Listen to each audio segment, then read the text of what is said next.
Hi, I'm Heath, and in this video, I would like to take a few minutes to show you how you can play Shadowdark online using the tools that I built out in this custom virtual tabletop environment. This isn't a video on the rules of Shadowdark. It's all about how to use these tools to facilitate your gameplay at a virtual tabletop when you're playing online. So let's take a look. This virtual tabletop has been set up for first level characters so that you can sit down and get playing right away. I've set this up for up to 7 players, which would include the game master. So 6 different players, 1 game master, although of course you can play with less if you would like. When you come into the virtual tabletop, each player can choose a different player seat, and you can put in your player name and you can put in your character name and what you're playing and all of that. Once you've claimed a space, that's like you've sat down. And then this area down here at the bottom where it says cards placed here are only visible to you, this is like your hand. This is where you're going to be able to put different cards, your character sheet, and all of that, which will be visible to you during gameplay. We created many different characters on the Morning Grind live stream that I've imported into this system right here so that you can immediately grab a pre-generated character and start playing. If you hover over something like a character sheet, it will enlarge the character sheet so that you can read it. So I've got a dwarf fighter here. I've got a human priest. We've got a bunch of different classic heroes: human ranger, elf wizard, elf fighter, half-orc fighter, human bard, goblin thief, halfling thief, and human wizard all ready to go. And you'll note that I also have male and female character tokens so that you'll have a representation of your character on the board. So if you want to play, for instance, this dwarf right here, you can just take the character sheet and drag it right down to your hand. And then if you're playing the male dwarf, well, then here you go. You can use that character token to put on the board to represent you. And then you can slide any unneeded tokens down here to the bottom of them. These characters are ready to go. They've got their hit points and their AC calculated, their attacks, their gear, all of that. Special talents are up there in that box. We've got a place to track hit points and AC, because if AC changes during the game, you can track that as well in a heads-up fashion right here. So this dwarf has 7 hit points and an armor class of 15. So I can indicate that using these up and down buttons over here to keep track of that during the game. That way also nobody has to ask that because it's presented to all the players in a heads-up fashion so you know how many hit points everybody has. And also if you're the game master and you're rolling an attack against a hero, well, then you know what their armor class is and you don't have to ask. In order to handle starting gear, I created cards for that. I think that all of these characters start with a crawling kit, which is a standard equipment package inside the Shadowdark game. So I created equipment cards and I went ahead and laid out 6 different crawler kits by cards, so that you can just take these cards and put them down in your hand, and then you have all of the gear for the crawler's kit. And these tokens right here are for your rations. So now the dwarf has his flint and steel, his torch, 2 torches actually, his rations, his iron spikes, his grappling hook, and his rope. You'll notice down here in the lower left-hand corner of each one of the cards, it tells you how many slots that takes up. I wanted to use cards to manage inventory because you could be using things, getting more things. You need to keep track of how many slots your equipment is taking up during the game, especially if you need to give up something because you're about to have to haul out a bunch of different treasure. So I think the cards are a great way to do this. And the way the cards fan out here at the bottom, you'll be able to see right there when they're fanned out in your hand, if you count along that bottom row, how many slots worth of equipment you are currently holding. Some items do hold a number of items in a single slot. For instance, the rations, you can hold 3 different rations inside 1 slot. That's why I give you these ration tokens over here. So I've got 1 ration card saying that I'm taking up 1 slot right here, but then I've got 3 different tokens. And when I eat one, I can just give it up and put it back on the board or give it to the game master. If I want to have 4 more rations, I'll have to take another ration card because I'll have to use up another slot for that. But I think this is a pretty easy way to track inventory. We also have armor cards. So if I want to look for the leather armor right here that my dwarf is wearing, I can slide over the leather armor as well. That way I can keep my slots consistent. I can put the deck back on the table. I want to show you, by the way, there is a difference between a single item, like the single dwarf token right here, and then also a stack of items. So this is a stack of cards because it's all of the armor cards. You can see there's this number out to the side, and that tells me there are 15 armor cards stacked up right there. If you click on the number, then you can do things like flip it over, or you could shuffle it if you would like. Oh, the dwarf also has a shield. So let me find a shield here in the armor. There we go. And I will take the shield as well. And the dwarf also has a great axe, so I can go over here to the weapons and look for the great axe. Yep, right here. And put the great axe in my hand as well. And now my dwarf is ready for adventure. If you're playing a spellcaster, like the elf wizard or the human wizard. I didn't pre-choose your spells for you, so you'll need to choose your spells. I do have all of the tier 1 wizard spells sitting right here. There are 12 of them. And then I also have the tier 1 priest spells as well. I also didn't pre-select the priest spells. So if you're playing a wizard or a priest, you get to choose your spells. I thought that would be more fun. It doesn't take all that long anyway. So if you're playing a priest, for instance, you can drop all the 6 priest spells down here to your hand. You get turn undead automatically, so move turn undead into your hand. But then you can also choose, I believe it's 2 other priest spells. And then if you are a first level wizard, you get 3 tier 1 wizard spells. You can do the same thing when you're looking through, drop them down into your hand, look over them, see which one that you want to have, drag those 3 over to your hand, and then you can put the rest of the cards back on the table. I do have other cards over here for tier 3 and tier 2 and tier 3 wizard and priest spells over here. I put them out of the way, but I put them over there so that if you level up and you need more spells, or maybe there's somebody who finds a spell scroll or something, all of the spells are here. I've got some general tokens over here for our game master. Of course, in a role-playing game like Shadowdark, the number of different bad guys you could be fighting is basically infinite. And of course, there are tons of them in the Shadowdark book anyway. But I wanted to have some tokens in kind of an old school way that we'll just need some tokens to indicate bad guys if you're trying to get the general feel of the physical situation, so you can drop them on the board. So I created some goblins here. I believe that's a zombie, a skeleton, a bandit, some type of crazy cultist guy, and a wolf.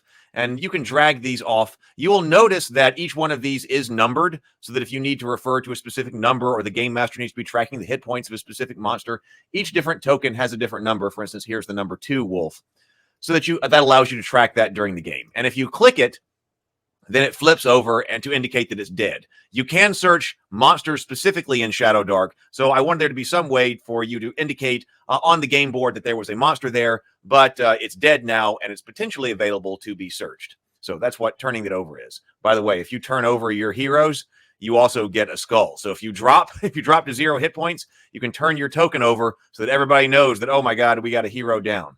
Other tokens that I have over here for the game, I created a treasure chest because sometimes the game master might need to tempt the heroes into action by having a treasure chest behind some monsters or something. And there are rules for rolling treasure chests in Shadowdark, so I thought that having a treasure chest was a good idea. These tokens right here are for experience points. So likewise, if you are playing it, rather than having to, in the middle of the game anyway, having to track things by pen and pencil, if you gain experience points, the game master can hand out these stars to indicate experience. And there should be enough there for every player to get to 10. And then once you get to 10, it resets. You go up in a level, and then you reset your experience points to 0. So there's enough tokens to do that. I've got a stack of rations right here. We've got bolts. This B stands for bolts. So bolts are bolts for your crossbow are a consumable resource in Shadowdark. So I've got both a single bolts right over here and bolts in 5 denominations. So for instance, the priest has a crossbow in this pre-generated character setup. So if you need ammunition, well, if you need 20 bolts, you can just drag your bolts down to your hand as well. And that will be an easy way for you to be able to track ammunition as you use it. You can just drop a bolt token back to the board every time you shoot your crossbow for easy ammunition tracking. I've got the same thing for arrows here. A indicates arrows. So I've got single and 5 denomination arrow stacks as well. I've got this 4-leaf clover here for your luck points. So if a player has luck points, either because of good role playing or for whatever the game master wants to hand those out for, or if the bard gives out luck points because of his special ability, you can definitely take a luck point, put that in your hand, and then use it. You can put it back on the board here. These are the coin tokens. I've got coins as well here. Each character in Shadowdark can carry up to the first 100 coins free. After that, it's going to take an equipment slot for you to carry your next 100 coins. Each one of the pre-generated characters does have listed the amount of gold and silver that they might have. So if you'd like, you can take coins here and put them down in your hand so that if you need to pay for something later, well, not only do you know exactly how many coins you've got here, but if you're exchanging things, paying for, I don't know, ale in the tavern or buying a new weapon or whatever, you can actually pay using the coins that you've got. I've got gold, silver, and copper here, with gold in a variety of different denominations. Of course, in Shadowdark, you need a torch timer because the torches are expended in real time. So I have a torch up here. So when somebody expends a torch, they'll have to give up an entire torch card. Because remember, a torch, there's only 1 torch per slot. So with a crawler's kit, you start with 2 torches. Once someone gives one up and puts it out here on the game board, then you can start the torch timer and you've got 60 minutes going. I've got different color marbles up here, the purple, the red, the blue, and the green. And those are for basically anything that you would like to indicate on the board. I wanted to give another kind of indicator to the game master or to other heroes. Go over here, or what's over here, or whatever the game master needs to indicate in an old school way. Needs some type of marker that might not be a monster or could be a different type of monster or whatever. Those markers are just available for use whenever you need to indicate something on the board. There's a small token right here that also represents a torch. I thought that since the torch is such an important part of Shadowdark, we need to be able to indicate what player has a torch. So if the dwarf right here is the one that's carrying the torch, you can take this tiny little torch icon right here and just set it on the edge of the character's icon to indicate that that person has a torch or any other type of light source. I guess it could be a lantern or whatever. But that's a visual indicator about which character actually has the light source, which is so important in Shadowdark. I've got small skull icons or tokens as well, and these are very useful for indicating damage. They can be used to indicate hit point damage to different monsters if you like. So if this particular skeleton has taken 3 hit points worth of damage, you could drop 3 skulls onto this token right there so that you could see that this monster has taken 3 hit points worth of damage. I think that's a really handy way for the game master to keep track of hit points, but also to visually indicate which monsters have been injured, because players always want to know that, right? Are you attacking the fresh one or are you attacking the injured one? Well, the players will know which monster is which by the skull icons if you choose to use them in that way. But also, if you go down to 0 hit points, the dwarf is down to 0 hit points. You can flip the dwarf over. It's a skull, so that everybody knows, oh, we got a problem here with the dwarf.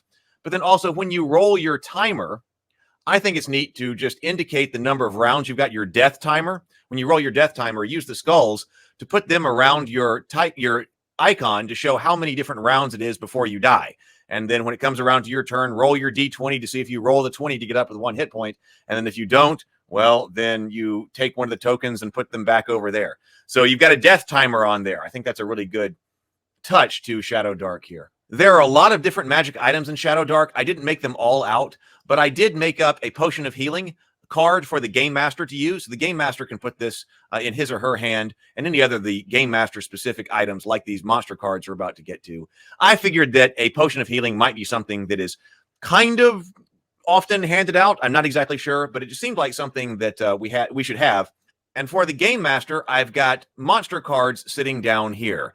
Of course, there are way too many different monsters in Shadowdark to put a card and a token on the board for every possible one of them. That's why I went old school with the tokens, just to give you some representation, to put that down on the board, whatever kind of monster they might be. Plus, of course, you can create your own custom monsters as well. But because this is set up to be kind of a fast play, sit down, get playing with pre-generated characters, move into the action kind of virtual tabletop setup, I also wanted the game master to have some monsters ready to go to get the party started, shall we say. get the party started with some monsters. And so I did create a small deck here of level 0 monsters, level 1 monsters, and level 2 monsters, just to give the game master the ability to quick access their statistics, just like the players can quick access their character sheets. So down here, Beastman, Thug, whatever, we've got their statistics there on a card. So the game master can spread them out in his or her hand, pick out the ones they might want to play with, and then put the rest of the deck on the board. Once everybody's selected their characters and everybody's ready to play, you can move all of the unused tokens off the center space of the table like you see here. And I've got a modified dungeon pizza, if you've ever heard of those. Look that up on YouTube to help you orient characters during play. Of course, Shadowdark does not go space by space. You're not counting 5-foot squares or walking around a grid in Shadowdark.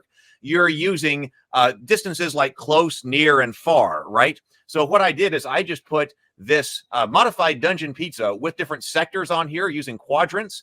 So a lot of times you might have, for instance, the characters here in the center, and then know anything in there with them would be close, and that anything that goes out to this next band right here, that would be near. And then according to how the game master wants to run it, this second band out here can either be double near, sometimes that comes up in Shadowdark, or that could represent things that are far away, or maybe things that are sitting even outside the band could be far. There are no hard and fast rules here. This is supposed to be used. However, the game master and the players at the table prefer to use it in order to track distances in the Shadowdark's kind of way of tracking that in general. And then, of course, over here, I also have what should be all the different kinds of dice that you need. Just click them in order to roll. You can't move them. They stay right where they are so they don't get lost on the board. You always know exactly where the dice are going to be. Just click, roll the dice. I'm really happy with the way this came out. We've been using this on the Morning Grind live stream. We did a combat example, so if you want to know how to play Shadowdark more, you want to step through a combat example, look up the Morning Grind Shadowdark combat example. We used this virtual tabletop right here to explore that. And if you would like to play Shadowdark, I set this up for use in the Ravenkeep virtual gaming coffee shop, where we can all get together in an online environment because we're an online community and play games together. So I've been building out a whole bunch of games like this that we can play. If you would like to join us, click the link below, sign up on the interest form, and I will let you know when that's up and running.